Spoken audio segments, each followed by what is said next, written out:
বৈষম্য বিরোধী আন্দোলন দমনের নামে গণহত্যার অভিযোগে দল হিসেবে তদন্ত শুরু হয়েছে আওয়ামী লীগের বিরুদ্ধে।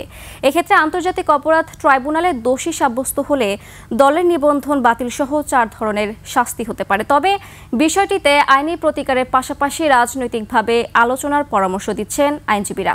সুমাইয়া খানের রিপোর্টে বিস্তারিত। সানবিট সব দিবে সামাল। সানবিট ম্যাজিক প্রেস ডিশওয়াশিং এর মাথা ঘোরানো সলিউশন। কোটা বাতিলের রায়কে কেন্দ্র করে 2024 জুলাই গড়ে ওঠে ছাত্র আন্দোলন, যা দমনে মারণাস্ত্র ব্যবহারের অভিযোগে বিচার চলছে সে সময়ের প্রধানমন্ত্রী শেখ হাসিনা সহ সাবেক মন্ত্রী, আমলা ও বিভিন্ন বাহিনীর সদস্যদের। এবার অভিযোগ দল হিসেবে আওয়ামী লীগে আন্দোলন দমনে ব্যবহার করেছে তার দলীয় নেতাকর্মীদের। সাংগঠনিকভাবে যাদের মাঠে নামিয়েছেন দলটির সভাপতি শেখ হাসিনা। ছাত্রদের বিরুদ্ধে দমন পীড়ন চালাতে হুকুম তার তামিল করেছে দলটির বিভিন্ন পর্যায়ের নেতাকর্মীরা। মানবতা বিরোধী অপরাধে ব্যক্তির বিচার চলমান। এবার ট্রাইব্যুনালের তদন্ত কমিটি খোঁজ শুরু করেছে দল হিসেবে আওয়ামী লীগের অপরাধের, যেখানে বিচারে দল দোষী হলে নিবন্ধন বাতিল সহ কার্যক্রম বন্ধ, ব্যাংক হিসাব ও দলের নামে থাকা সম্পদ জব্দের বিধান আছে। 4 ধরনের শাস্তির কথা এই আইনে বলা আছে। প্রথম হলো এই অর্গানাইজেশনকে তার কার্যক্রমকে সাময়িক বা স্থায়ীভাবে বন্ধ ঘোষণা করতে পারবে ট্রাইব্যুনাল, অথবা এই অর্গানাইজেশনের লাইসেন্স অথবা নিবন্ধন বাতিল করতে পারবে বা সাময়িক সাসপেন্ড করতে পারবে।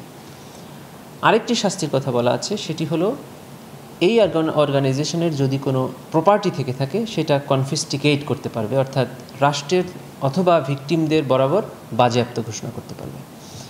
আরও একটি সেটি হলো যে এই সংগঠনটিকেই ব্যান করতে পারবে।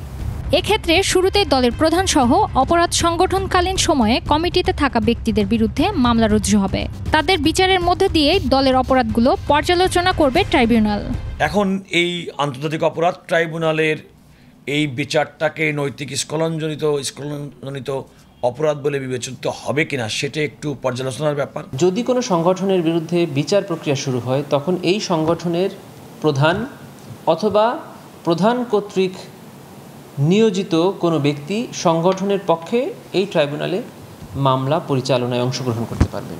আইনজীবীরা মনে করেন আওয়ামী লীগের বিচারের পাশাপাশি দলটির বিষয়ে যে কোনো সিদ্ধান্ত রাজনৈতিক মতৈক্য জরুরি। সন্তুষ্টিরা সম্পূর্ণভাবে অন্তর্বর্তীকালীন সরকারে তারা যদি সিদ্ধান্ত নিয়ে থাকেন তাহলে করবেন, তাহলে তো সেটা তাদের সন্তুষ্টির ব্যাপার। তবে আমার মনে হয় এই সরকার এরকম একটা সিদ্ধান্ত নেওয়ার ক্ষেত্রে বড় রাজনৈতিক দলগুলো কিংবা ক্রিয়াশীল রাজনৈতিক দলগুলোর সঙ্গে একটা মতামত গ্রহণ করবেন। জুলাই সনদ এটা থাকারও কথা নয়, সেই প্রসঙ্গ আছে ইন্টারন্যাশনাল ক্রাইমস ট্রাইব্যুনাল আইনে। সেখানে আইনকে সংশোধন করে দলগত বিচারেরও প্রভিশন আছে।